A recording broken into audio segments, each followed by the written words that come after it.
Meski bukan kelompok mayoritas, umat Islam di Kanada berkembang dalam suasana yang damai dengan penganut agama lain. Di negara ini hampir tidak ada diskriminasi sesama penganut agama. Lihatlah bangunan-bangunan masjid yang berdiri kokoh di tengah kota. Di seluruh daerah Kanada, terdapat sekitar 90 masjid dengan masjid tertua di Toronto. Beberapa tahun lalu, beberapa masjid memang dilarang untuk memperdengarkan suara azan. Namun dukungan yang ditunjukkan warga Kanada yang beragama lain, akhirnya masjid itu diperbolehkan mengumandangkan azan pada bulan puasa. Indah ya toleransi beragama di Kanada. Allahu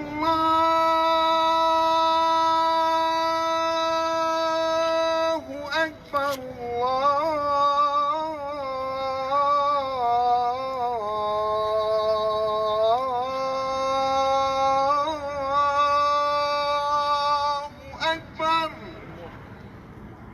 La ilaha illallah.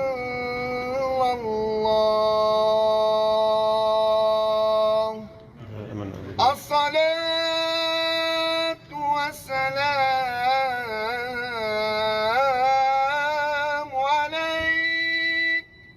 alayka wa ala alika wa ashabika ajma'in.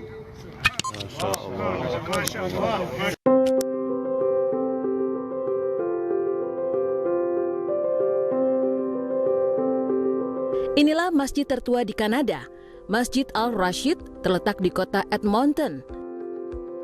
Bangunan itu diapit oleh menara kembar yang di puncaknya terdapat kubah bermoncongkan bulan sabit. Masjid ini dibangun tahun 1938 dengan bentuk mirip sebuah gereja. Ya, bangunan ini memang awalnya gereja yang kemudian dibeli dan direnovasi ulang oleh komunitas Muslim Edmonton.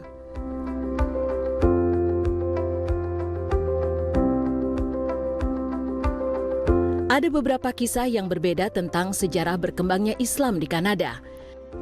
Beberapa sejarawan mengatakan bahwa Islam pertama berkembang tahun 1492 ketika terjadi perbudakan yang terjadi di Amerika Utara. Kala itu Muslim di Amerika Utara melakukan pelayaran dari Teluk Meksiko hingga ke Sungai Mississippi.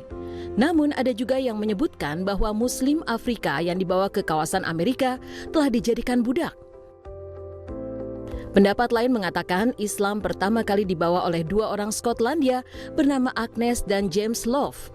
Meski banyak versi tentang asal-muasal kedatangan Islam ke Kanada, yang pasti Islam akhirnya hadir dan berkembang di negara maju itu.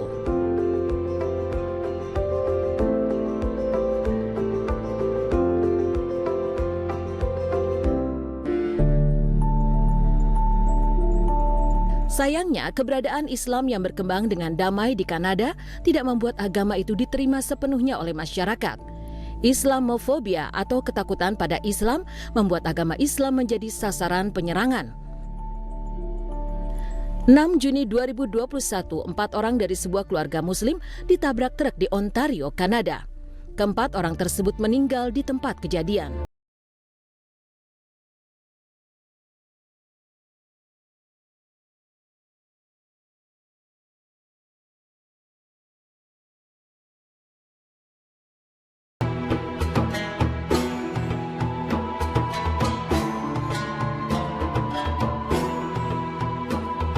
Secara geografis, Kanada merupakan negara yang terletak di benua Amerika dengan luas mencapai 9,98 juta kilometer persegi.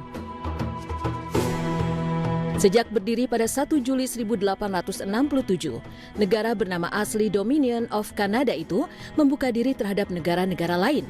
Sikap inilah yang menjadikan Kanada menjadi pusat penyebaran agama-agama di dunia.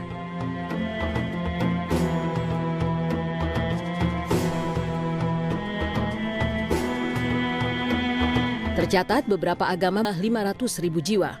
Namun beberapa tahun kemudian berkembang menjadi 1.053.945 jiwa atau 3,2% dari populasi Kanada.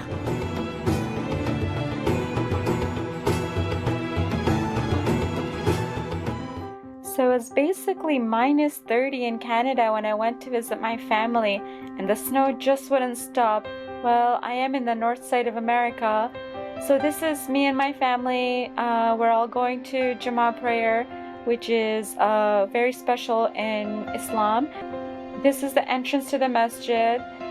Lots of people are here for congregation, and it's been about a year and 6 months I haven't been in this mosque, so it's a very nice feeling, really nice to be back home and be connected with the Muslim community. This is the women's area and the men's area is downstairs, so the prayer is about to start, so everyone is gathering together. As you guys can see here, there's so many Muslims gathered together from all walks of life, and we're all gathering together. And it's really nice to be amongst different cultures, but be united through one religion.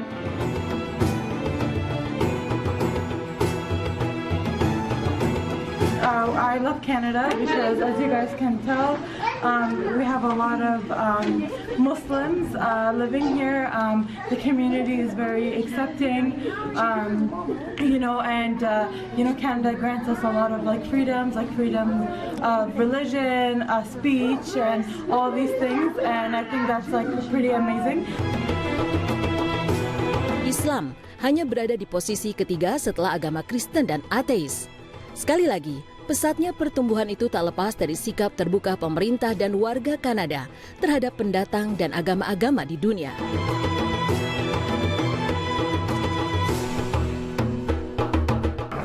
Are you planning on taking the bus? I'd suggest that you take another ride then. Why? Well, look at how he's dressed. So what? So, You know what? You can't stereotype and judge people by their clothes or their nationality or anything else. You know what I mean? What happened there, it was an incident of fanatics. I do understand, Everybody but- cannot be punished like that. They did that in the States 9/11. It was crazy. So, I'm sorry, but this is a friend of mine. I'm with him too.